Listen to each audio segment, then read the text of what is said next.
చాలా హైవేస్ ఉన్నా దాన్ని డిఫరెంట్ ఎలా ఉంటుందంటే స్టేట్ హైవేస్, నేషనల్ హైవేస్ అని ఉంటాయి. ఎందుకంటే నేషనల్ హైవేస్కి కేంద్ర ప్రభుత్వం నుంచి సపోర్ట్ ఉండడం కానీ, వచ్చే పెట్టుబడులు ఏవైతే ఉన్నాయో మంచి మంచి కంపెనీస్ నుంచి రావడం కానీ, ఇన్వెస్ట్మెంట్లు అన్ని దాంట్లో పుల్ చేసిన తర్వాత అది రాకపోతే ప్రభుత్వాన్ని బ్లేమ్ చేస్తారు, కనిపించిన కంపెనీని బ్లేమ్ చేస్తారు. ఇలా అవుతుంది. ఎక్కడైతే మీకు బాగా ఎక్కువ క్రియేట్ అయిందో హైప్, ఇన్ఫ్రా బాగా డెవలప్ అయిపోయింది. కానీ విజయవాడ హైవేలో ఒక ప్రాబ్లం ఏంటి అంటే, అదే కనుక నిజంగా విజయవాడ హైవేకి షాద్ నగర్ లాగా లేదా బెంగళూరు హైవే లాగా ల్యాండ్ బ్యాంక్ ఉండుంటే, కానీ ఉన్న వాటిల్లో ఎవరైనా ఇన్వెస్ట్ చేసుకోగలిగితే, ఎక్కడైతే మీకు బాగా ఎక్కువ క్రియేట్ అయిందో హైప్, అక్కడ డబ్బులు ₹1 ఎక్కువే ఉంటుంది.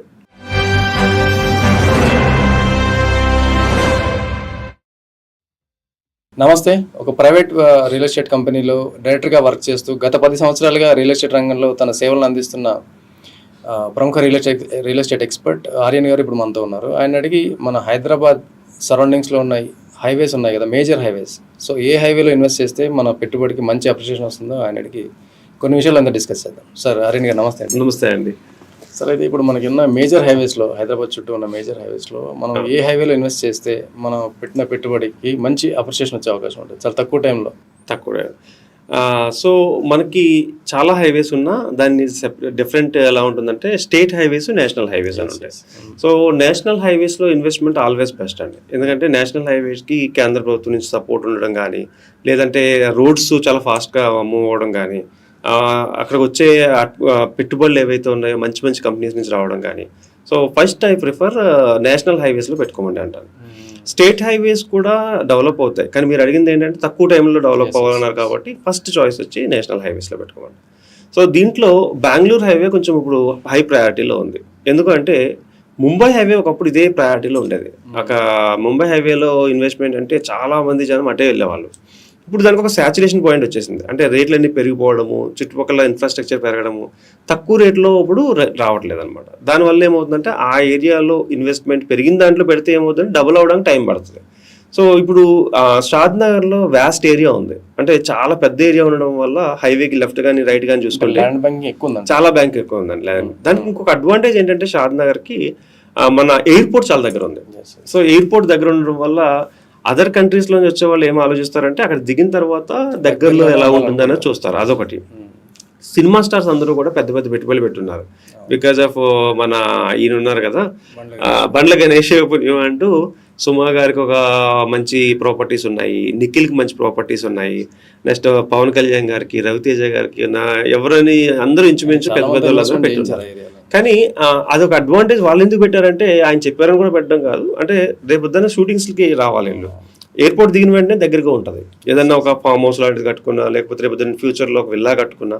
సో ఇదొక అడ్వాంటేజ్ ఉంది బెంగళూరు హైవేకి. అండ్ అగైన్ ఏంటంటే బెంగళూరు హైవేకి హెల్త్ సిటీ లాంటిది కూడా రాబోతుంది. అంటే లైక్ హెల్త్ టూరిజం అని, అది కూడా ఒక ప్రపోజల్ ఉంది. అంటే వేరే కంట్రీస్ వాళ్ళు హెల్త్కి సంబంధించిన ఇష్యూస్ అక్కడ ఎక్కువ అవుతాయి, ఇక్కడ తక్కువ అవుతాయి. సో వాళ్ళందరూ రావడానికి శంషాబాద్ దగ్గరలో ఒక ల్యాండ్ అలొకేట్ చేశారు. వరల్డ్ ట్రేడ్ సెంటర్ ఒకటి ఉంది. సో ఇలా జూ కూడా ఇక్కడ షిఫ్ట్ అవ్వబోతుంది. ఇవన్నీ ఏంటంటే అడ్వాంటేజెస్ అవుతున్నాయి. అంటే పెద్ద పెద్ద కంపెనీలన్నీ ఇక్కడ ఉన్నాయి ఆల్రెడీ. అమెజాన్ డేటా సెంటర్ కానీ, మైక్రోసాఫ్ట్ డేటా సెంటర్ కానీ, ఇవన్నీ అడ్వాంటేజెస్ అవుతాయి. అంటే రేపు అన్న రోజుని ఎక్కడైతే ఎంప్లాయ్మెంట్ ఎక్కువ ఉంటుందో అక్కడ ల్యాండ్ రేట్ పెరుగుతుంది, ఎక్కడైతే జనాలు ఎక్కువ ఉంటారో అక్కడ ల్యాండ్ రేట్ పెరుగుతుంది. ఎక్కువ మంది ఉండడానికి స్కోప్ ఉంది కాబట్టి దెర్ ఈజ్ ఎ 1-1. అండ్ ఇంకా నెక్స్ట్ వచ్చేసి విజయవాడ హైవేకి ఇప్పటి వరకు దాన్ని చిన్న చూపు చూసారు. అంటే విజయవాడ హైవేని చిన్న చూపు చూసారు ఇప్పటి వరకు. అంటే ఇప్పటి వరకు దాని వైపు ఎవరు ఫోకస్ చేయలేదు.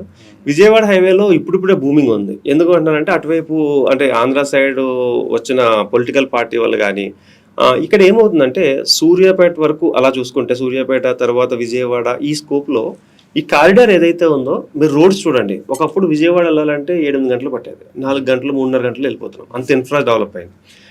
ఇంకా ముందుకెళ్ళి రాజమండ్రి కానీ, అటు వైజాగ్ కానీ, అన్నిటికీ కూడా ఇన్ఫ్రా బాగా డెవలప్ అయిపోయింది. సో అందరూ వెళ్ళాల్సిన హైవే, మోస్ట్లీ ఎక్కువ మంది వెళ్ళే హైవే విజయవాడ హైవే అవుతుంది. కానీ విజయవాడ హైవేలో ఒక ప్రాబ్లం ఏంటి అంటే ఎక్కువ ల్యాండ్ బ్యాంక్ లేదు. ఎలాంటి ల్యాండ్ బ్యాంక్ ఉంది అంటే జీపీ లేఅవుట్స్ అంటారు. గతంలో జీపీ లేఅవుట్లు ఎక్కువ ఉన్నాయి. అదే కనుక నిజంగా విజయవాడ హైవేకి షాద్నగర్ లాగా లేదా బెంగళూరు హైవే లాగా ల్యాండ్ బ్యాంక్ ఉండుంటే అసలు పట్టుకోలేము, అంత అప్రిషియేషన్ ఉండేది. కానీ ఉన్న వాటిల్లో ఎవరైనా ఇన్వెస్ట్ చేసుకోగలిగితే బాగానే ఉంటుంది, ఎందుకంటే రోడ్ 12 లైన్ అవుతుంది అది. ఇవాళ కాకపోతే రేపైనా 4, 6, 10, 12 వచ్చేసరికి ఆ ఏరియాస్లో రేట్లు బాగుంటాయి. అది ఎలాంటి వాళ్ళు పెట్టుకోవాలంటే అటు సైడ్ వెళ్ళే వాళ్ళకి ఒక ప్రేమ ఉంటుంది అన్నమాట, మా హైవేలో పెట్టుకోవాలని. అలాంటి వాళ్ళు పెట్టుకోవచ్చు, పర్లేదు. ఒక 2-3 ఆల్రెడీ వేరే చోట పెట్టారు, 3వ ఇన్వెస్ట్మెంట్ కింద అంటే all eggs in one hat అని కాకుండా ఇంతకుముందు వేరే చోట పెట్టుకుని వేరే చోట అంటే ఆల్రెడీ ముంబై హైవే అయిపోయింది, విజయవాడ హైవే, బెంగళూరు హైవే అయిపోయింది, దెన్ ఒక చాయిస్ కింద దీన్ని పెట్టుకోవచ్చు. ఇవాళ కాకపోతే రేపైనా మంచి బూమింగ్ ఉంటుంది, ఎందుకంటే అక్కడ కూడా నెమ్మదిగా గ్రీన్ కార్డులు రావడము ఇవన్నిటికీ ఫస్ట్ ఇన్వెస్ట్మెంట్ కాకుండా సెకండ్ థర్డ్లో హ్యాపీగా పెట్టుకోవచ్చు అన్నట్టు అనమాట. అండ్ శ్రీశైలం హైవే గురించి చెప్పాలంటే అది ఇప్పుడు ఎలా ఉందంటే పెద్ద బబుల్ అది, future city. And future city అనే పేరు అంటే నేనేమంటానంటే దీన్ని నెగిటివ్గా అనుకోవద్దు ఎవరు. ఎక్కడైతే డిమాండ్ క్రియేట్ అవుతుందో అక్కడికి middle class, lower middle class అందరూ పరుగులు పెడతారు. అక్కడ ఏదో జరగబోతుంది వీళ్ళ ఇన్వెస్ట్మెంట్లు అన్ని దాంట్లో పుల్ చేసిన తర్వాత అది రాకపోతే ప్రభుత్వాన్ని బ్లేమ్ చేస్తారు, కనిపించిన కంపెనీలని బ్లేమ్ చేస్తారు, ఇలా అవుతుంది. నేనేమంటానంటే ఎక్కడైతే మీకు బాగా ఎక్కువ క్రియేట్ అయిందో హైప్, అక్కడ డబ్బులు ₹1 ఎక్కువే ఉంటుంది, ఆలోచించి పెట్టండి అంట. ఎందుకంటే ఇక్కడ చూపించినటువంటి ఏదైతే ఫ్యూచర్ సిటీ వస్తే హ్యాపీ, చాలా అద్భుతంగా డెవలప్ అవుతుంది. ఒకవేళ రాని పక్షంలో ఎందుకు రాకూడదు అని అంటే దానికి సంబంధించిన గవర్నమెంట్ దగ్గర అంత ప్రాజెక్ట్కి సంబంధించిన ఫండింగ్ ఉందా లేదా, అది ఎన్ని సంవత్సరాల్లో అవుతుంది, ఇవన్నీ మనం కౌంట్ చేసుకోవాలన్నమాట. అది వస్తే హ్యాపీ, రాకపోతే కొంచెం ఇబ్బంది పడాల్సిన పరిస్థితి. కాబట్టి అది ఆలోచించుకుని నేను కస్టమర్లకి వదిలేస్తాను, వాళ్ళు పెట్టుకోవాలా వద్దా అనేది వాళ్ళ డెసిషన్ తీసుకుని పెట్టుకుంటే బెటర్. నా Bengaluru highway is one of the best highway. అంటే ఇన్ని సంవత్సరాల నుంచి చెప్తారు. వరంగల్ హైవే కూడా మంచి హైవే. యాదగిరిగుట్ట డెవలప్ అయిన తర్వాత వరంగల్ హైవే అద్భుతంగా డెవలప్ అవుద్ది అనుకున్నాము, అంతగా రాలేదు. ఎందుకంటే ద నెక్స్ట్ తిరుపతి అనే ప్రమోషన్ జరిగింది. బట్ కాకపోతే అక్కడికి వచ్చే జనము కౌంట్ కావచ్చు, దానివల్ల కొంచెం తగ్గిన మాట వాస్తవమే. బట్ ఇన్ ఫ్యూచర్లో ఒక సెకండ్ ఎయిర్పోర్ట్ రావచ్చు అనేది ఒకటి, అండ్ డ్రై పోర్ట్స్ ఎక్కువగా వస్తున్నాయి అక్కడ ఆ ఏరియాస్లో. ఇలా వచ్చినప్పుడు నెమ్మదిగా పెరుగుతుంది, కానీ వరంగల్ హైవేలో లాస్ అయితే ఉండదు. అంటే మీరు అన్నట్టు తక్కువ టైంలో ఎక్కువ అప్రిషియేషన్ అనేది ఇప్పుడు వరంగల్ హైవేకి లేదు, కానీ టైం పడుతుంది. అంటే ఇప్పుడు పెట్టుకుని మీరు ఇందాక కూడా చెప్పాను 10 years 15 years నాకు సంబంధం లేదు, దాన్ని పెట్టుకుని వదిలేస్తూనే వస్తుంది. అలాంటి వాళ్ళకి బాగా ఉపయోగపడుతుంది. బట్ ఇమీడియట్ ఫ్రూట్స్ కావాలనుకుంటే మాత్రం కొంచెం వెయిట్ చేయాలి దాంట్లో అయితే.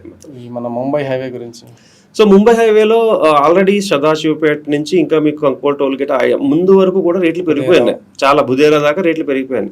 బుధేరా అనే కంటే కూడా జహీరాబాద్ దాకా కూడా పెరిగిపోయాయి. అంటే ఎలా పెరిగిపోయిందంటే ఒక క్రేజ్ని బట్టి పెరిగిపోయింది. అక్కడ చుట్టుపక్కల అంత డెవలప్మెంట్ లేవు, బట్ రేట్లు ఉన్నాయి. ఇలాంటి టైంలో ఏంటంటే ఫస్ట్ ఇన్వెస్ట్మెంట్ పెట్టేవాళ్ళు కొంచెం ఆలోచించాలి. మా దగ్గర ₹1,00,00,000 ఉన్నాయి, ఇక్కడ పెట్టాము అక్కడ పెట్టాము ఇక్కడ కూడా పెడదాం అంటే 100% పెట్టచ్చు. సో పెట్టేటప్పుడు కొంచెం ఆలోచించాల్సింది ఏంటంటే అప్రూవల్ లెవెల్లో పెట్టాలి. అక్కడ కొన్ని లిటిగేషన్స్ ఎక్కువ ఉన్న ల్యాండ్స్ ఎక్కువ ఉన్నాయి దాంట్లో, అంటే ఆ సైడ్. సో చూసుకునేటప్పుడు మంచి కంపెనీని సెలెక్ట్ చేసుకుని అండ్ దాంట్లో పెట్టుకునేటప్పుడు కొంచెం లాంగ్ టర్మ్ విజన్తోనే పెట్టుకోవాలి. అంటే ఇప్పుడు వచ్చేస్తుంది అనేది కాదు, ఎందుకంటే అంటే ఇప్పుడే దానికి 4 lane 6 lane అవుతుంది. ఇంకా జహీరాబాద్ తర్వాత ఇంకా ఎక్స్పాన్షన్లో సరైన గ్రోత్ లేదు.